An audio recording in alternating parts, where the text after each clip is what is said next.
Speaker. Well, great news. Early childhood education workers are set to get a well-deserved 15% pay rise. For the typical early childhood worker, this means an extra $103 a week in their pay packet by the end of this year, increasing to an extra $155 per week in their pay packet by December 2025. And this also applies to out-of-school hours workers.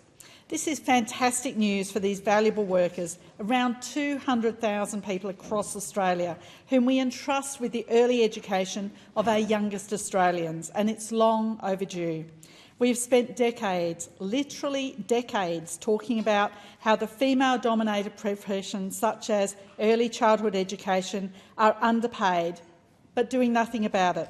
We have spent decades talking about how valuable workers in early childhood education are, how they need to be skilled because the early childhood education for our children is really important and can set them up for life.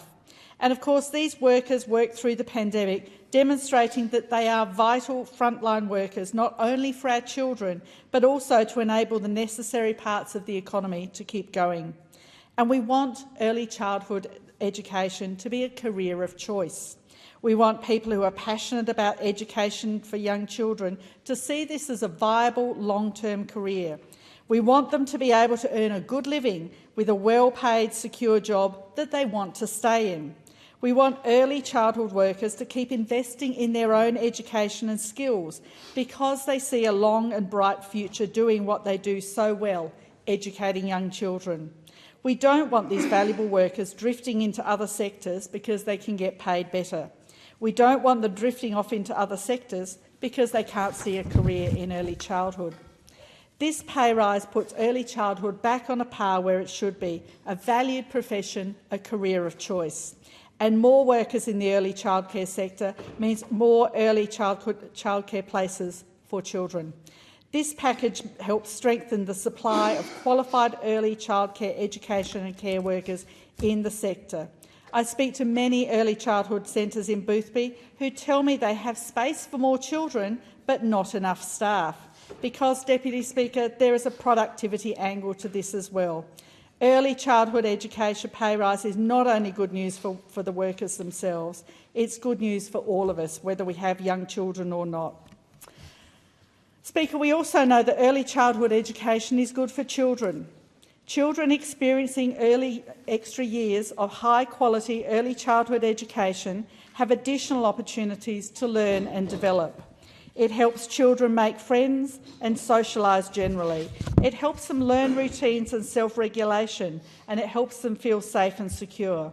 It helps them to learn independence and emotional resilience, and it helps with their transition to school. Children who've experienced high-quality early education exhibit less impulsivity and have more advanced expressive vocabulary and greater reported social competence. When I was campaigning prior to the 2022 election, I constantly heard from all sectors of the community about the shortage of workers. Businesses, large and small, from all sectors, told me how the previous government had neglected their vital need for skilled workers and how this was limiting their ability to grow or even exist.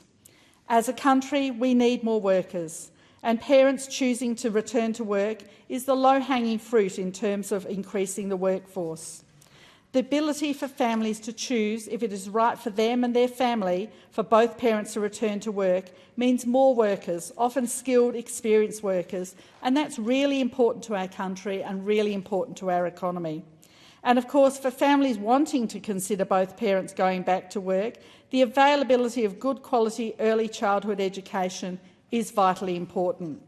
An estimated 1.2 million families use early childhood education, plus all of those who use out-of-school hours care. Deputy Speaker, I take a whole-of-life view on this pay rise. I often speak of my experience working in women's homelessness, and the women we saw had often experienced a lifetime of gender disadvantage. They worked in female-dominated sectors, such as early childhood education. When they turned up in the homelessness sector, they had experienced a lifetime of lower wages, often insecure conditions, and they consequently had little savings and little superannuation. It's very hard to financially recover when you're 60 or 70 years of age. The Albanese Labor government has managed to get the gender pay gap down to 12%, the lowest ever in Australia. This 15% pay rise for early childcare workers or early childhood education workers will undoubtedly improve the gender pay gap even further, and it will change lives. This is good for workers, it's good for families, it's good for children, and it's good for our economy. Deputy Speaker, I met today with some of the early childhood workers who were here in Parliament, celebrating their win along with the United Workers Union. They should be congratulated for their campaign, literally over decades, to get a decent pay rate that appropriately values their skills, their commitment and the importance of the work they do. And I'd like to take the time to thank the union, United Workers Union, and the workers. Their campaign has changed lives for over 200,000 workers across Australia, and of course we hope more will be joining them. This is the value of unions, it's the value of collective action. This hasn't been easy for them over this long period of time, and this is the importance of staying on message. So congratulations to them.